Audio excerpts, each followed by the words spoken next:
Welcome two aspirants मंत्रा। तो जैसे कि हमने लास्ट क्लास में देखा था, लाइफ प्रोसेस के अलग अलग पोर्शंस डिस्कस कर रहे थे। हमने कैसे ग्लूकोज का पाथवे डिस्कस किया था। आज अपना नया टॉपिक हम स्टार्ट कर रहे हैं रेस्पिरेशन कंप्लीट करने के बाद सर्कुलेटरी सिस्टम, यानी कि आज की क्लास में हम दिल की बात करने वाले हैं। जी हाँ, दिल का मामला। भाई दिल का मामला बड़ा ख़तरनाक और डेंजरस होता है, ये आप तो सभी जानते होंगे एस्पिरेंट्स। लेकिन एक्चुअल में वो दिल बेचारा कितना इम्पोर्टेंट ऑर्गन है हमारे लिए, आज हम उसी चीज़ को डिटेल में डिस्कशन करने वाले हैं। तो चलिए स्टार्ट करते हैं।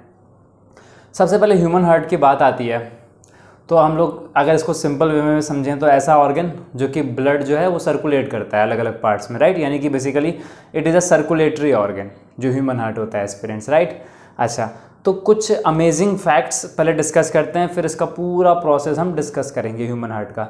सबसे पहला पॉइंट, जो ह्यूमन हार्ट होता है वो उसका जो साइज़ होता है वो as big as our fist होता है अप्रॉक्सीमेटली, यानी कि हम लोगों की मुट्ठी जितनी बड़ी होगी फिस्ट, उतना बड़ा हमारा ह्यूमन हार्ट का साइज़ होगा, राइट।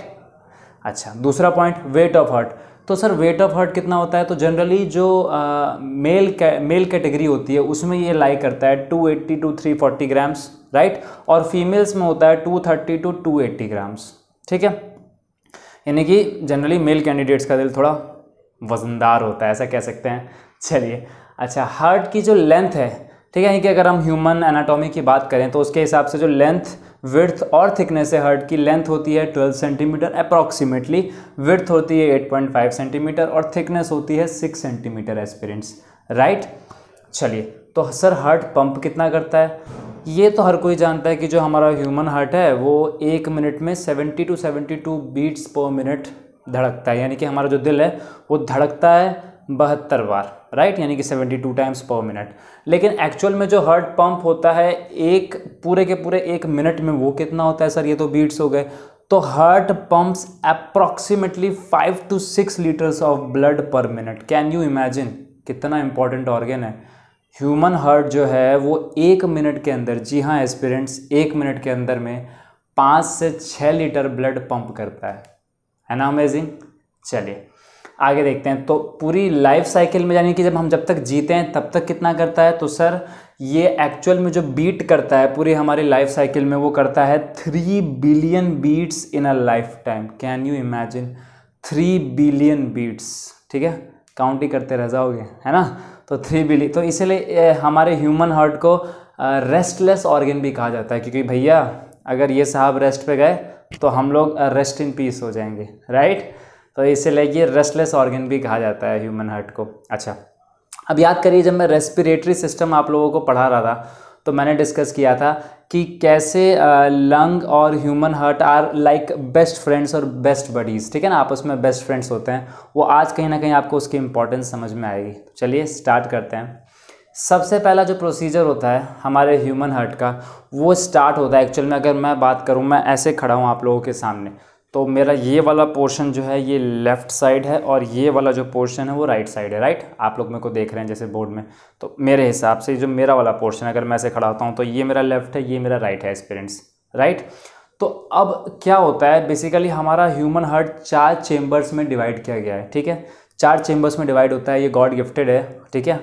ये पहला जो आप देख रहे हो वो सबसे ऊपर में होता है टॉप मोस्ट में, right atrium, then right ventricle, ठीक है। फिर उसके बाद आपका आता है लेफ्ट एट्रियम, ये वाला पोर्शन, और लेफ्ट वेंट्रिकल, यानी कि 4 चेम्बर आप इजीली डिफ्रेंशिएट कर सकते हो।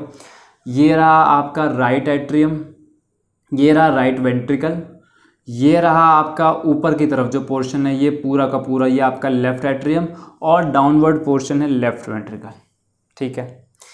तो एक्चुअल में हार्ट कैसे ब्लड को है सर्कुलेट करता है वो देखते हैं। चलिए, तो सबसे पहले क्या होता है, हमारी बॉडी की लार्जेस्ट वेन्स जो होती हैं, लार्जेस्ट वेन, उसको वेना कैवा कहा जाता है या वेना कोवा कहा जाता है, ठीक है। तो वेना कैवा जो होता है, बेसिकली वेना कैवा क्या करेगी, ये पूरी बॉडी से जो भी हमारी बॉडी से डीऑक्सीजनेटेड ब्लड आ रहा है, यानी कि the blood which is not rich in oxygen, impure form of blood, वो बेसिकली क्या करेगा, हार्ट तक पहुंचाने का काम जो है वो किसका है, वो इस ओपनिंग वेन्स का है, जिसको, और बेसिकली वेना कैवास का है, जो कि ये डीऑक्सीजनेटेड ब्लड लेके आती हैं, ठीक है। कहाँ लेके आती हैं? तो सबसे पहले डीऑक्सीजनेटेड ब्लड आया, किसके थ्रू आया भाई? वेना केवा लार्जेस्ट वेन और वेन्स। What are veins? तो वेन्स जो होती हैं वो ऐसी कैपिलरीज होती हैं और ऐसे ऐसे तुम आपके ब्लड वेसल्स होते हैं जो कि बेसिकली डीऑक्सीजनेटेड ब्लड कैरी करते हैं, हार्ट तक लेके आते हैं, ठीक है। वाटर आर्टरीज, तो आर्टरीज क्या करते हैं फिर? ऑक्सीजनेटेड ब्लड को हार्ट से डिफरेंट बॉडी पार्ट्स में सप्लाई करते हैं, राइट एस्पिरेंट्स। तो चलिए देखते हैं क्या हुआ। तो सबसे पहले ब्लड जो है वो हमारा आया, ठीक है, वेन्स के थ्रू एंटर किया। ये वेना केवा ओपनिंग चेंबर है, यहाँ से इन्फीरियर वेना केवा यहाँ से। तो बेसिकली डीऑक्सीजनेटेड ब्लड सबसे पहले कौन से चेंबर में गया? The blood which is not rich in oxygen, ठीक है, डीऑक्सीजनेटेड ब्लड। और तो वो सबसे पहले आपका एंटर करता है आपके राइट एट्रियम में, ठीक है, राइट एस्पिरेंट्स। तो राइट एट्रियम का फंक्शन बेसिकली क्या हो गया? तो it receives the deoxygenated blood from the body and pumps it to the right ventricle through tricuspid valves। Sir ये ट्राइकप्सिड वॉल्व्स क्या हैं? देखिए, जैसे कि हम अपने घरों में भाई क्या करते हैं, पानी के प्रेशर को कंट्रोल करने के लिए, पानी को कम ज़्यादा करने के लिए हमको वॉल्व दे रखे होते हैं या नल दे रखे होते हैं। हमारे घर में नल लगे होते हैं, तो नल को जब आप बंद करोगे खोलोगे तो क्या होता है? टैप्स को जब ओपन करोगे वो वॉल्व लाइक स्ट्रक्चर फॉलो ही तो करता है। अगर आप किसी टंकी से वाटर सप्लाई आ रही है, अगर आप एक लाइन की सप्लाई बंद कर दो वॉल्व, क्या होगा? पानी का सप्लाई रुक जाएगा वहीं पे। बस ऐसा ही कुछ फंक्शन है यहाँ एस्पिरेंट्स ट्राइकप्सिड वॉल्व्स का। तो बेसिकली क्या होता है, ये जो वेन्स हैं, ठीक है ना, वेन्स जो ब्लड लेके आती हैं एक्चुअली इनमें प्रेशर ज़्यादा होता नहीं है, ठीक, प्रेशर ज़्यादा नहीं होता। अच्छा एक चीज़ और, जो हमारी वेन्स होती हैं, देखो जैसे कि ये वेन्स हैं हमारी, ये वेन्स ऊपर ही ऊपर दिखती हैं, ठीक है, नीली नीली जो होती हैं, और आर्टरीज कहीं ना कहीं डीपली लोकेटेड होती हैं। आर्टरीज कभी भी ऊपर नहीं दिखती, हमारी वेन्स दिखती हैं। वेन्स ने क्या किया? डीऑक्सीजनेटेड ब्लड लेके आया, हार्ट तक लेके आया, ठीक, करेक्ट। इसका प्रेशर बहुत ज़्यादा कम होता है, तो इसकी जो थिकनेस है वो भी कम होती है as compared to arteries, right aspirants, कम होगी थिकनेस, क्योंकि आर्टरीज बहुत तेज़ी वाला, यानी कि बहुत तेज़ जिसमें ब्लड प्रेशर होता है वैसे वाले वेसल्स होते हैं, वो बहुत high pressure blood different parts of body में पहुंचाने क्या मतलब वो कोशिश करते हैं। तो बेसिकली उनके वेसल्स फट ना जाएं, तो इसलिए आर्टरीज पे बहुत तेज़ प्रेशर अप्लाई होता है, करेक्ट। अब हुआ क्या? तो ये ट्राइकप्सिड वॉल्व्स जो है वो खुला, यानी कि अगर मैं बोलूँ ऐसे करके, पहले क्या हुआ, आपका राइट एट्रियम में ब्लड आया ऐसे करके, और फिर ये कहीं ना कहीं आपका जो स्ट्रक्चर था ऐसे, ये ब्लड इसमें आया, फिर ये बंद था, ये ऐसे खुल गया, ठीक है, ट्राइकप्सिड वॉल्व का रास्ता खुला, तो नीचे वाला आपका राइट वेंट्रिकल खुल गया, अब उसमें डीऑक्सीजनेटेड ब्लड चला गया, ऐसे देख रहे हो, ये प्रोसीजर ऐसे फॉलो होता है एस्पिरेंट्स, ठीक। तो जैसे ही ट्राइकप्सिड वॉल्व से आया राइट वेंट्रिकल में, तो सर लेकिन आपने ट्राइकप्सिड वॉल्व का फंक्शन तो बताया नहीं। तो बेसिकली ट्राइकप्सिड वॉल्व का फंक्शन सबसे ज़्यादा इंपॉर्टेंट क्या है बच्चों? आर्टरीज की तरह इसके वॉल्व्स तो थिक होते नहीं, और ना ही ब्लड प्रेशर हाई है कि एक ही फ्लो में चला जाएगा। To prevent the back flow of blood, ठीक है, यानी कि अगर मान लो कोई ब्लड राइट वेंट्रिकल में एंटर कर गया है, अब वो दोबारा से राइट एट्रियम में ना जाए, वापस से इंटरमिक्सिंग ऑफ ब्लड ना हो और बैक फ्लो ऑफ ब्लड ना हो, दोबारा से ऐसे की तरफ अगर ब्लड ट्रैवल करने लग जाएगा, फिर तो भाई दिक्कत हो जाएगी ना, फिर तो हार्ट फेलियर हो जाएगा, हार्ट के अंदर में आपके ऑर्गन्स इफेक्टेड होंगे सारे, है ना, और पूरी बॉडी का सर्कुलेशन सिस्टम खराब हो जाएगा एस्पिरेंट्स। तो to prevent the back flow of blood, यानी कि जो डीऑक्सीजनेटेड ब्लड आया, किससे आया भाई? राइट एट्रियम से राइट वेंट्रिकल में, वो वापस से बैक फ्लो ना मारे, इसके लिए ट्राइकप्सिड वॉल्व्स होते हैं, ठीक है, ठीक है, गॉट इट। आगे देखते हैं अब क्या हुआ। ये डीऑक्सीजनेटेड ब्लड जो है, ठीक है, यानी कि the blood which is poor in oxygen level, अब वो कहीं ना कहीं राइट वेंट्रिकल में एंटर कर गया, ठीक है। हमने देखा पहले रिसीव किसने किया? वेन्स के थ्रू, और vena cava largest veins deoxygenated blood लेके आई हार्ट के पहले चेंबर में, जिसको हम बोलते हैं राइट एट्रियम। राइट एट्रियम ने फिर क्या किया? उस डीऑक्सीजनेटेड ब्लड को पंप किया ऐसे करके, ठीक है, ऐसे करके, ये ऐसे पंप होता है, ठीक है, ऐसे, ठीक है, ऐसे ऐसे ऐसे पंप हुआ, और डीऑक्सीजनेटेड ब्लड क्या हुआ? फिर फर्दर कैरी ऑन हुआ, ट्राइकप्सिड वॉल्व्स खुले, और खुल के वो ब्लड अंदर की तरफ आया, किस में? आपका वो ब्लड अंदर आ गया आपके राइट वेंट्रिकल में, राइट। अब राइट वेंट्रिकल क्या करेगा? इस डीऑक्सीजनेटेड ब्लड को फर्दर भेजेगा पल्मोनरी वॉल्व्स के through, right, it pumps deoxygenated blood to the lungs through pulmonary valves. अब ये क्या है सर? तो ध्यान रखिएगा, यहां से आपका एक्सेप्शन केस आता है एस्पिरेंट्स। जी हाँ, आप देख रहे होगे ध्यान से, पल्मोनरी आर्टरीज भी इधर के साइड है, लेकिन सर कैसे ऐसा हो गया? इधर तो वेन्स हैं। तो बेसिकली आर्टरीज और वेन्स तो कनेक्शंस होते हैं, ब्रांचेस होते हैं ब्लड वेसल्स के, कहीं भी हो सकते हैं, एक्सेप्शन केस भी हो सकते हैं। जी हाँ, तो पल्मोनरी आर्टरी एक ऐसा एक्सेप्शन केस है, ध्यान रखिएगा, जो कभी भी ऑक्सीजनेटेड ब्लड कैरी नहीं करता। Pulmonary arteries is the exception case which carries a deoxygenated blood or blood which is poor in oxygen from right ventricle into directly to the lungs। यानी कि अब क्या होगा, अब इस ह्यूमन हार्ट में राइट वेंट्रिकल से ये ब्लड ऊपर की तरफ कहीं ना कहीं फ्लो करेगा और पल्मोनरी आर्टरीज क्या करेंगे, पल्मोनरी आर्टरीज इसको लंग्स तक लेके जाएंगे, राइट। चलिए अब क्या होगा, अब मैंने बोला था लंग्स बेस्ट फ्रेंड होते हैं ह्यूमन हार्ट के। कैसे हैं भाई? हार्ट और लंग्स का गहरा रिश्ता है। अब पल्मोनरी आर्टरीज ने डीऑक्सीजनेटेड ब्लड लंग्स तक पहुंचा दिया। सर अब लंग्स क्या करेगा? तो लंग्स में प्रेजेंट होते हैं क्या? Alveoli. Alveoli provide large surface area for the exchange of gases. यानी कि अब जो CO2 है वो रिप्लेस होके O2 बन जाएगा ना। जी हाँ, प्योरिफिकेशन होगा और CO2 will be exchange bye O2। Further अब लंग्स क्या करेगा? देखो लंग्स फर्दर क्या करेगा, पल्मोनरी वेन्स के थ्रू, जी हाँ, पल्मोनरी वेन्स के थ्रू ऑक्सीजनेटेड ब्लड भेजेगा, सप्लाई करेगा आपके कहाँ पे? लेफ्ट एट्रियम में, which is the third chamber. यानी कि यहाँ पे भी हमको एक्सेप्शन केस देखने को मिला एस्पिरेंट्स। जो पल्मोनरी वेन्स होते हैं they always carry oxygenated blood from lungs into the heart, right. दो एक्सेप्शन केस देखे, पहला पल्मोनरी आर्टरीज, आर्टरीज होने के बावजूद भी, क्योंकि आर्टरीज तो ऑक्सीजनेटेड ब्लड कैरी करते हैं, लेकिन पल्मोनरी आर्टरीज जो है वो एक्सेप्शन केस है, वो डीऑक्सीजनेटेड ब्लड कैरी करने में हेल्प करेगा। कहाँ से? राइट वेंट्रिकल से पहुंचाएगा लंग्स में, राइट। फिर हमने फर्दर क्या देखा एक्सेप्शन केस?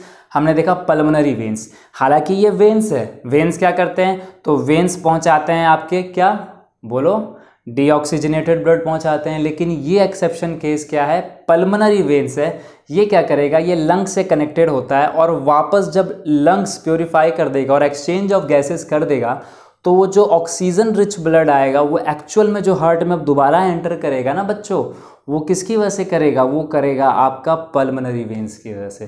तो ये एक्सेप्शन केस भी देख लिया, it carries oxygenated blood from lungs to back to the heart, ठीक है, लंग्स से back to the heart carry करता है। अच्छा, कहाँ कैरी करता है? तो अब जो ब्लड आएगा पल्मोनरी वेन से, वो डायरेक्टली हमारे एंटर करेगा कहाँ पे? वो एंटर करेगा लेफ्ट एट्रियम पे, ठीक है। चलिए, तो सर ये मिट्रल क्या है? आपने मेंशन किया हुआ है मिट्रल और बाइकप्सिड वॉल्व, अभी तो देखा था भाई। कोई भी वॉल्व होता है ह्यूमन हार्ट में, वो क्या करता है? It prevents the back flow of blood.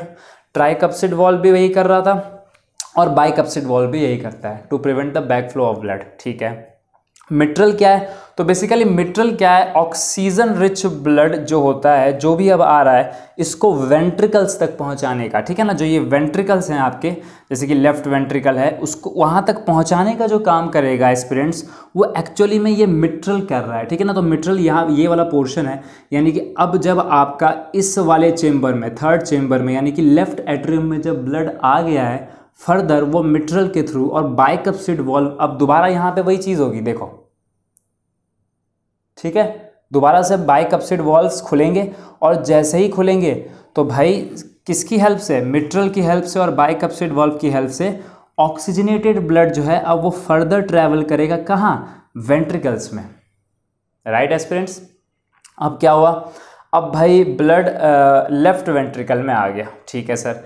Left ventricle में आने के बाद क्या होगा? बस अब लेफ्ट वेंट्रिकल में आने के बाद में आरोटिक या फिर आरोटिक वॉल्व जिसको हम बोलते हैं, यानी कि जो आयोटाज होते हैं और आर्टरीज होते हैं, तो ये आरोटिक वॉल्व क्या करेंगे? ये आरोटिक वॉल्व लेफ्ट वेंट्रिकल से पंप करेंगे ऑक्सीजन रिच ब्लड को through aortic valve out to rest of the body. यानी कि अब क्या हो रहा है सर? अब लेफ्ट वेंट्रिकल में ब्लड एंटर तो कर गया, लेकिन अब ये जो एरोटिक वॉल्व्स हैं, ये एरोटिक वॉल्व्स क्या कर रहे हैं, ये फर्दर इस ब्लड को डिफरेंट डिफरेंट पार्ट्स में भी तो पहुंचाना है बॉडी के, हमारे सारे पार्ट्स को ऑक्सीजन की ज़रूरत है, ब्लड फ्लो की ज़रूरत है। तो अब एरोटिक वॉल्व क्या करेगा, after it enters into the left ventricle, ये आपके डिफरेंट बॉडी पार्ट्स में यही ऑक्सीजन रिच ब्लड पंप करेगा और ऐसे करके हमारा सर्कुलेशन होता है। तो देखा ह्यूमन हार्ट कितना इंपॉर्टेंट है एस्पिरेंट्स। अब इसमें एक दो पॉइंट्स और देखते हैं। चलिए, सेप्टम क्या होता है सर? तो सर सेप्टम ऐसी लेयर होती है जो कि आपके ये जो चेम्बर्स होते हैं वेंट्रिकल वाले कह लो या एट्रियम वाले, इनको सेपरेट करता है। ठीक है, वेंट्रिकल चेम्बर्स को चाहे राइट हो या लेफ्ट हो, इनको सेपरेट करने में हेल्प करता है, राइट। चलिए सर, फिर पेरिकार्डियम क्या है? तो पेरिकार्डियम बेसिकली क्या है, ये एक तरीके की फाइब्रस कवरिंग होती है, ठीक है, जेली लाइक कवरिंग होती है। ये क्या करती है, ये प्रोटेक्ट करती है हार्ट को, ठीक है, और हार्ट के ऊपर ज़्यादा फ्रिक्शन ना पड़े बाकी ऑर्गन्स का, क्योंकि आसपास वो बेसिकली चेस्ट कैविटी में, थोरैक कैविटी में हमारे लोकेटेड होता है ह्यूमन हार्ट, तो उस पर फ्रिक्शन ना क्रिएट हो, तो उससे भी कहीं ना कहीं बचाती है। वो कौन है? तो वो है भाई आपकी पेरिकार्डियम मसल्स, ठीक है। और इसको हम ह्यूमन हार्ट को कार्डियक मसल्स के अंदर में भी पढ़ते हैं कि कार्डियक मसल्स का पार्ट है, पूरे कार्डियक मसल्स का बना है ह्यूमन हार्ट, राइट एस्पिरेंट्स। अच्छा, कुछ और पॉइंट्स। सर दिल ज़ोर ज़ोर से धड़कता है ना, धक धक धक धक। नहीं भाई, एक्चुअल में ह्यूमन हार्ट का साउंड धक धक धक धक नहीं होता है। ह्यूमन हार्ट का साउंड होता है लवडब लवडब लवडब। तो सर ये लवडब कैसे होता है, चलिए बताते हैं आपको। फर्स्ट हार्ट साउंड यानी कि जिसको हम S1 साउंड फ्रीक्वेंसीज बोलते हैं या S1 बीट बोलते हैं, इसको हम लव कहते हैं। It is caused by closure of mitral और ट्राइकप्सिड वॉल्व्स। अब देख रहे हो, जैसे माइट्रल और बाइकप्सिड वॉल्व्स जो हैं, जिसको हम एट्रियो वेंट्रिकुलर वॉल्व्स भी बोलते हैं, जब ये क्लोज होंगे और ओपन होंगे, अभी बताया था ना, ऐसे ऐसे ऐसे ऐसे, ठीक है, ऐसे, ये ऐसे, ये ऐसे, ये ऐसे, ये ऐसे, तो वो एक्चुअली में लव साउंड क्रिएट करते हैं, लब डब लब डब। वो धक धक नहीं होता है, ठीक है ना एस्पिरेंट्स, ध्यान रखिएगा आज से। तो बेसिकली जो फर्स्ट हार्ट साउंड है वो S1 कैटेगरी का, जिसको लव बोलते हैं, is caused by closure of mitral और tricuspid atrio ventricular valves, right. दूसरा जो डव साउंड क्रिएट होता है यानी कि S2 कैटेगरी का, is caused by closure of aortic valve. अब ये भाई ये जो एरोटिक वॉल्व है क्या कर रहा है, ये भी तो बंद होगा। पहले भाई ये मिट्रल वॉल्व बंद हुआ ऐसे करके, तो ये खुल गया, अब मिट्रल वॉल्व दोबारा खुलेगा तो एरोटिक वॉल्व बंद हो जाएगा ऐसे करके यहाँ। तो अब ये जो एरोटिक वॉल्व है और जो पल्मनरी वॉल्व्स हैं, वो बेसिकली जब क्लोजर होता है उनका, तो डव साउंड क्रिएट होता है, ठीक है, at the end of ventricular systole, यानी कि जहाँ पे हार्ट हमारा कॉन्ट्रैक्ट करेगा, systolic pressure means contraction of heart, जहाँ पे भी हार्ट कॉन्ट्रैक्ट करेगा स्पेसिफिकली एरोटिक वॉल्व्स के पास में, जब उसका क्लोजर होगा तो वो डव साउंड क्रिएट करेगा। तो ये बेसिकली क्या है, लव, ठीक है, ये बंद होगा, love Dove love Dove love Dove, ठीक है।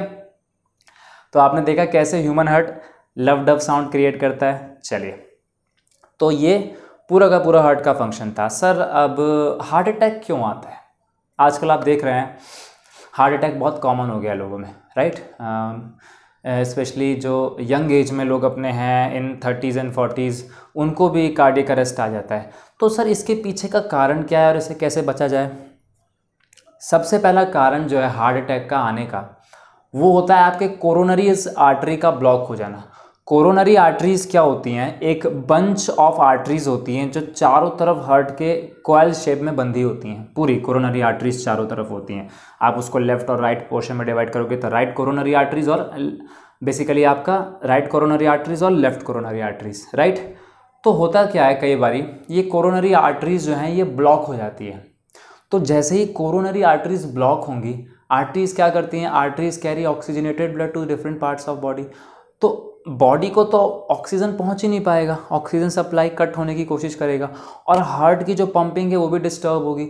तो अचानक से हार्ट को इतनी तेज शॉक लगता है जिसको हम बोलते हैं कार्डियक अरेस्ट, और इतना सीवियर होता है कि आदमी की सडन डेथ भी हो जाती है उसमें, ठीक है, हॉस्पिटल तक पहुंचने से पहले भी।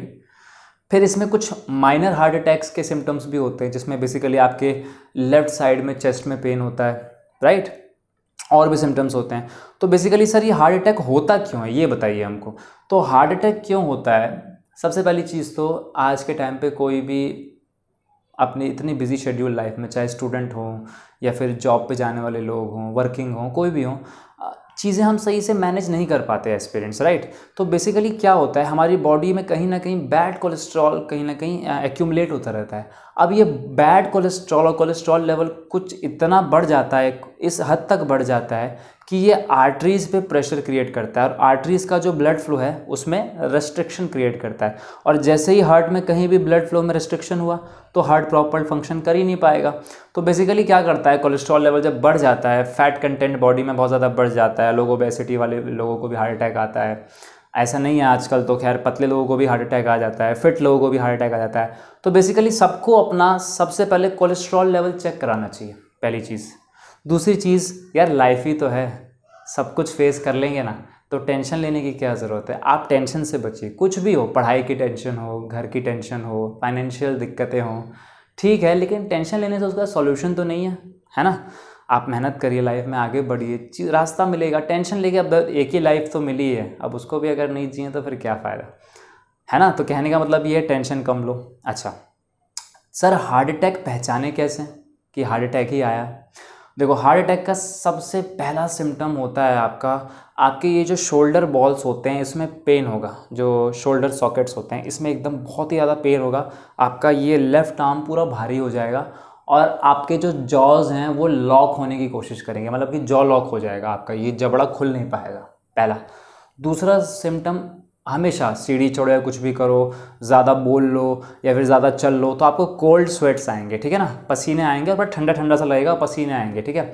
हमेशा हार्ट के पास में टाइटनेस फील होगी, पेन होगा, सांस लेने में तकलीफ़ होगी। तो बेसिकली कहीं ना कहीं एक चीज़ आप बहुत अच्छे से दिमाग में नोट कर लीजिए कि अगर आपके लंग्स इफेक्टेड हो गए हैं या फिर अगर आपके लंग्स वीक हैं तो गारंटी आपके हार्ट पे भी साइड इफ़ेक्ट क्रिएट होता है, ध्यान रखिएगा। कोविड ने वही किया, लोगों के लंग्स डैमेज किए, तो बहुत लोगों को कार्डियक अरेस्ट भी हुआ। कोविड के चक्कर में लोगों को हार्ट अटैक भी आया, तो बेसिकली लंग्स वीक हो गए। अब लंग्स अगर प्रॉपरली ऑक्सीजनेटेड ब्लड नहीं भेज पाएंगे तो हार्ट कैसे पंप करके उसको आगे फर्दर भेजेगा, पॉइंट है। तो बेसिकली कहीं ना कहीं हार्ट अटैक बहुत कॉमन हो गया है, कार्डियक अरेस्ट। तो कोरोनरीज आर्टरीज कैसे ब्लॉक ना हो, कैसे बचा जाए, सिम्टम्स देखे हमने, अब कैसे बचा जाए। तो आप अपने बिजी शेड्यूल में से डेली 5 से 10 मिनट योगा के लिए निकालिए। अगर आप वर्कआउट वगैरह करते हैं, रनिंग करते हैं, साइकिलिंग करते हैं, उससे बेस्ट एक्सरसाइज कुछ नहीं है। आप मॉर्निंग में साइकिलिंग करिए, फिट रहने की कोशिश करिए, ठीक है। ऑयली फूड अवॉइड करिए, जंक फूड अवॉइड करिए, ठीक है। टाइम टू टाइम अपना कोलेस्ट्रॉल लेवल चेक करवाइए। इवन इफ़ पॉसिबल अगर घर में आपके मेडिकल हिस्ट्री है किसी की कार्डियक अरेस्ट की या हार्ट अटैक की, तो आप ईसीजी करवाइए अपना प्रॉपरली, राइट। आप हमेशा कोशिश किया करिए, प्रेफर करिए कि व्हीकल्स का इस्तेमाल कम करें, पॉल्यूशन भी कम होगा, और आप चल के जाइए, पैदल अगर आसपास जाना है तो अपनी स्कूटी और बाइक या गाड़ियाँ नहीं इस्तेमाल करें, कम से कम अगर पास में भी जाना है तो जितना हो सके वॉक को प्रेफरेंस दें। अगर आप वॉक करेंगे तो ध्यान रखिएगा, वॉकिंग जो है वो सबसे अच्छा दोस्त है एक हेल्दी हार्ट का, ठीक है। आप एक अच्छे हार्ट के लिए फ्रूट्स कंजम्पशन ज़्यादा करिए अपनी लाइफ में, ठीक है। तो क्या सर इसकी दवाइयाँ भी हैं या इसका ट्रीटमेंट भी है हार्ट अटैक का और कार्डियक अरेस्ट का? बिल्कुल है। एंजियोप्लास्टी, एंजियोप्लास्टी में क्या किया जाता है, जो आपकी कोरोनरीज आर्टरीज होती हैं, अगर मान लो आपको माइनर सा हार्ट अटैक आया, आप बच गए, सर्वाइव कर गए, ठीक, तो कोरोनरीज आर्टरी में जहाँ पे भी ब्लड आपके स्ट्रक हुआ था या फंस गया था, ब्लड आर्टरीज ब्लॉक हो गई थी, उन आर्टरीज को ऑपरेशन के थ्रू क्या किया जाता है, एंजियोप्लास्टी। उसमें एक ऐसा मटेरियल डाला जाता है जिसकी विड्थ ज़्यादा होती है, वो क्या करेगा, जो भी कोरोनरी आर्टरीज आपकी ब्लॉक हुई थी उसको चौड़ा कर देगा, वाइडन कर देगा एंजियोप्लास्टी में। तो अब जो ब्लड का फ्लो है वो रुकेगा नहीं एंजियोप्लास्टी से, और फिर ब्लड इजीली आपके हार्ट में फ्लो करता रहेगा, राइट। तो क्या सर एंजियोप्लास्टी लाइफ लॉन्ग है? बिल्कुल भी नहीं। अगर किसी को एक बार हार्ट अटैक आया है तो 100% चांसेस हैं कि उसको हार्ट अटैक दोबारा आ सकता है। अब उसकी फ्रीक्वेंसी कुछ भी हो सकती है, 1 साल, 2 साल, 5 साल, 10 साल, 20 साल। एंजियोप्लास्टी में ये होता है कि थोड़ी लाइफ लाइन बढ़ जाती है आपकी, ठीक है। तो बेसिकली ये है कि हार्ट अटैक ऐसा नहीं है, किसी भी एज में आ सकता है, बच्चों को भी आ सकता है, बड़ों को भी आ सकता है। It only depends how you are maintaining your lifestyle, आपका लाइफ स्टाइल हेल्दी है कैसा है, ठीक है। कैफ़ीन कंटेंट कम करिए अपनी लाइफ में, ठीक है। अगर आप कोई भी चीज़ें कंजम्पशन ज़्यादा कर रहे हैं, कैफ़ीन का भी या निकोटीन का भी कंजम्पशन ज़्यादा है लाइफ में, उसको भी थोड़ा रेस्ट्रिक्ट करिए या कम करिए, एकदम ही मिनिमल करने की कोशिश करिए, ठीक है। रिहैब वगैरह करवाइए अपना। तो बेसिकली टेंशन कम लीजिए, क्योंकि tension is the major cause of heart attack, ठीक है। टेंशन भी 2 टाइप के होते हैं, हाइपरटेंशन और हाइपोटेंशन, ठीक है। लो ब्लड प्रेशर हाइपो, और हाई ब्लड प्रेशर में हाइपरटेंशन होता है। तो बेसिकली ब्लड प्रेशर क्या है सर, और ब्लड प्रेशर से कैसे हार्ट अटैक और कार्डियक अरेस्ट पॉसिबिलिटीज़ हैं इसके आने की। होता क्या है, जो पेशेंट्स हाइपरटेंशन वाले होते हैं उनमें ये ज़्यादा देखा जाता है कार्डियक अरेस्ट। यानी कि आपका ब्लड प्रेशर जो है, एक होता है सिस्टोल, एक होता है डायस्टोल। सिस्टोल की जो रीडिंग है वो होनी चाहिए 120 और आपके डायस्टोल की होनी चाहिए 80। What is 120 and 80? So aspirants, 120 mmHg is the pressure of systolic, यानी कि जब हार्ट हमारा कॉन्ट्रैक्ट करता है, काम कर रहा है, तब उसका जो प्रेशर है वो 120 mmHg होता है। What is Hg? Hg is a mercury which is used when we use sphygmometer, ठीक है, to measure our blood pressure, ठीक है। ब्लड प्रेशर जब मेजर करते हैं तो सर हाई ब्लड प्रेशर वाले मरीज जो होते हैं, पेशेंट्स होते हैं, उनका ब्लड प्रेशर कितना होता है? तो एक्चुअल में जो उनका अपर साइड होता है, यानी कि जो सिस्टोल होता है, वो 120 से ऊपर जाके एक्सीड करने लग जाता है। 125, 130, 140, इवन 160 हाइपरटेंशन में पहुंच जाता है, ठीक है। तो इससे कहीं ना कहीं कार्डियक अरेस्ट के चांसेस बढ़ जाते हैं, हार्ट पे प्रेशर बढ़ जाता है, राइट। अच्छा सर, डायस्टोल क्या है? तो diastole is a relaxing position of heart. जब हार्ट रिलैक्स कर रहा है उस टाइम में ब्लड का कितना प्रेशर है हार्ट में, तो वो 80 होता है, 80 mmHg, ठीक है, हार्ट का प्रेशर। तो बेसिकली अगर डायस्टोल भी बढ़ रहा है, वो भी खतरनाक है आपके हार्ट के लिए, तो भी हार्ट पे रिस्क क्रिएट करेगा। तो जो इसके नॉर्मल रेंज है हमारे ब्लड प्रेशर की, वो होती है 120/80। 120 is systolic pressure when heart is contracting and 80 is a diastolic pressure when the heart is in a relaxing position, right aspirants? तो आज हमने अपना ये पूरा सर्कुलेटरी सिस्टम कवर किया, देखा कि कैसे ब्लड जो है वो अलग अलग पार्ट से हार्ट में आता है, हार्ट उसको लंग्स में भेजता है, लंग्स प्योरीफाई करके दोबारा हार्ट में भेजता है, और हार्ट उसको फिर सर्कुलेट करता है डिफरेंट बॉडी पार्ट्स में। तो इस पर एक क्वेश्चन आता है, sir what is double circulation? Double circulation is the process when blood travels twice in the heart. देखो कैसे, एक बारी तो एंटर किया, ठीक है, वेना कैवा और इसके थ्रू में, और उसके बाद फिर एक बारी दोबारा से लंग्स में गया, लंग्स ने दोबारा भेजा, तो 2 साइकिल कर रहा है ना। अच्छा, वाई ह्यूमन हार्ट है 4 चेम्बर्स, और why double circulation is necessary? तो सर डबल सर्कुलेशन इसलिए नेसेसरी है हमारे बॉडी में to prevent the intermixing of blood, right. और 4 चेम्बर्स भी इसलिए हमारी बॉडी में गॉड गिफ्टेड है, ताकि ब्लड की इंटरमिक्सिंग ना हो, इसलिए हमारा ह्यूमन हार्ट 4 चेम्बर्स में डिवाइडेड होता है एस्पिरेंट्स, राइट। चलिए, तो आई होप आप इसका स्क्रीनशॉट भी ले लीजिए, ये नोट्स जो लिखे हुए हैं। आई होप आज की क्लास बहुत ही अच्छे से समझ आई होगी, हमने बड़े आराम से डिस्कशन किया सर्कुलेटरी सिस्टम का। होप यू लाइक इट, आपको अच्छा लगा होगा, ठीक है। हमारे चैनल को लाइक करिए, सब्सक्राइब करिए और शेयर करिए अपने फ्रेंड्स में, क्योंकि आपको इससे अच्छा प्लेटफॉर्म नहीं मिलेगा। हम हर दिन एक एक टॉपिक लेके आते हैं पूरी प्रॉपर एक्सप्लेनेशन के साथ। चलिए, thanks for joining aspirants Mantra. Have a great day, stay fit, stay healthy.